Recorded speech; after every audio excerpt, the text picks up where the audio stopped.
Hello and welcome to Jekyll Geek's RPG Realm. My name is Jekyll Geek and this is my RPG Realm.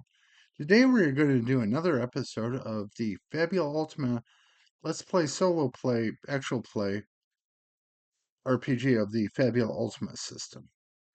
In our last episode, Charlotte saved some of the less tankier girls from some monsters, but in this episode we will go have a adventure with another one of their characters, Raven, who, if you don't know, is actually called Tuna in original Japanese system, but that's neither here nor there. But the things that you should know about her is that she is a tsundere character, and she is also the village blacksmith, but I've made her into a tinkerer because I don't really have any tinkerers in this system. Yeah, this would be better if we'd had this Chrono Trigger and we had Luca, but we don't. But Raven is a good character, and we will use her for that purpose. So, as one of the village blacksmiths, she is want to go off and adventure to find more ore so she can make more weapons. So we'll move her off to go to. She has found a strange temple called a water temple. And she looks around here and there, but runs into a monster, a construct. Normally, we'd have a fight, but uh, Raven is as gadget. She has advanced magic tech. So, what she can do, one thing when she runs into a construct, she can spend two uh, 10 mind points, which we can just, okay, reduce to 25,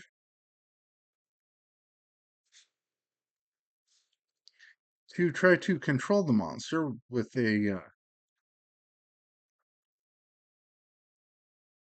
within a post insight versus plus insight check. But she has a D 2d10s, so she should be very good at this.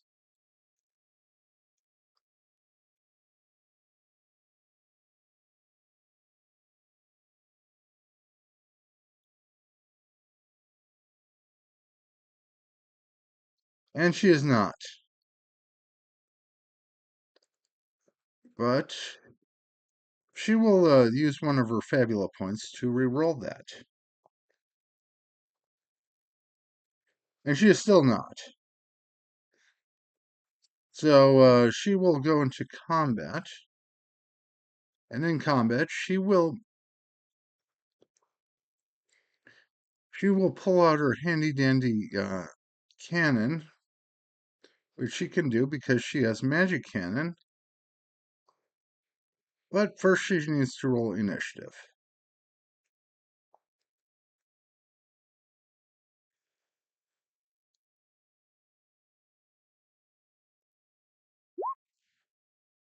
So 14. So she goes first.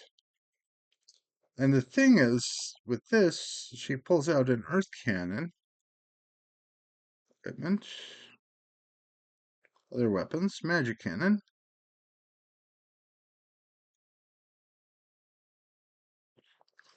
And let's see, I did give her a sharpshooter, so she actually has a +2 to that.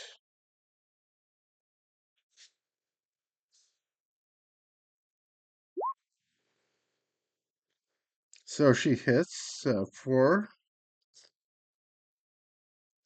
Is that really? Oh no, that does a lot more damage. Yeah, that does 20 points of damage against the creature.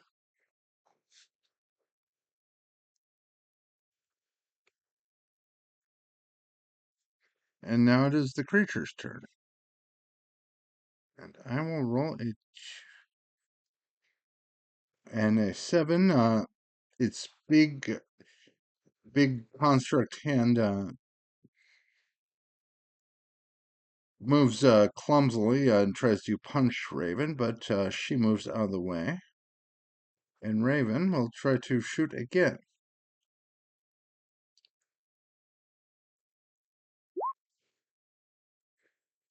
This time doing 18 points of damage.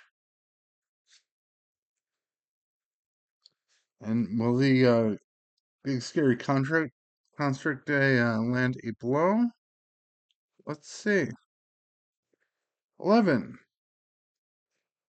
That would be that'd be about 14 points of damage to Raven. But now Raven gets to shoot again.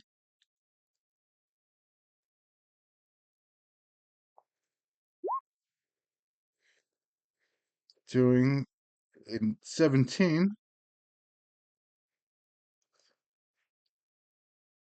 Destroying the monster entirely. So she goes further and uh, with a quick victory dance to celebrate her victory, she goes further to look for more ore and runs into this big scary thunder horse creature. So she has to roll initiative once again.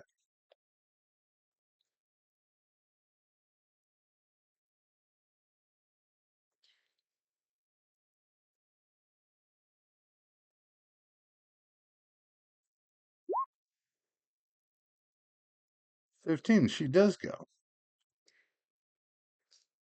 And she attacks again with her big old earth cannon.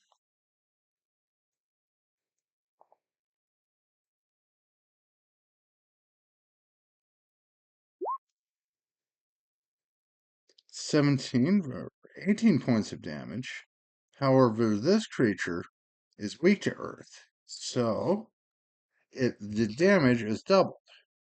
This makes Magic Cannon a very useful ability because you can decide to make it for any about 5 different elements. So if you run into an enemy that's weak against one element, it you can hit them like what? Yeah, any of the 5 or physical, whichever is best.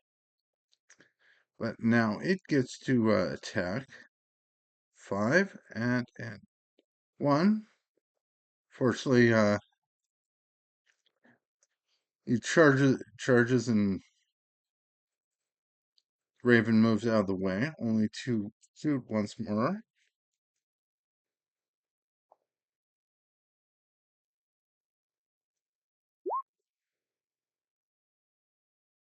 For a 19, which will which is enough to defeat it because of its elemental vulnerability. Yes, it's very important to learn to exploit elemental vulnerabilities in Fabula Ultima. And when the horse is defeated, it turns into a horse guy, just like when this is just like when the butterfly girl was defeated, and she became a human as well. Hmm. I guess I have to take this unconscious guy back to the village. And so she does. So yeah, even though I picked Raven with only 2 levels in sharpshooter as a class. She just blew through about two two creatures, 2 combats with very little problems. So it pays to be able to be versatile, and she can also do stuff like visionary, which helps her create scientific wonders using the project system. And I might show you a bit about that in the future video. But yeah, you can see even though a non-combat monster, like she only has 40 HP and no spells, and the thing is, the construct would have, she could have handled that without combat if she rolled fairly well, but she didn't. So, but even so, you can see with the right abilities, even a Tinkerer can be a very powerful character in Fabula Ultima. But what will happen to this strange horseman? I guess you'll have to find out in the next episode of the Fabula Ultima solo play, actual play, let's playing stuff. This is Circle Geek, and I hope you have a good rest of your day.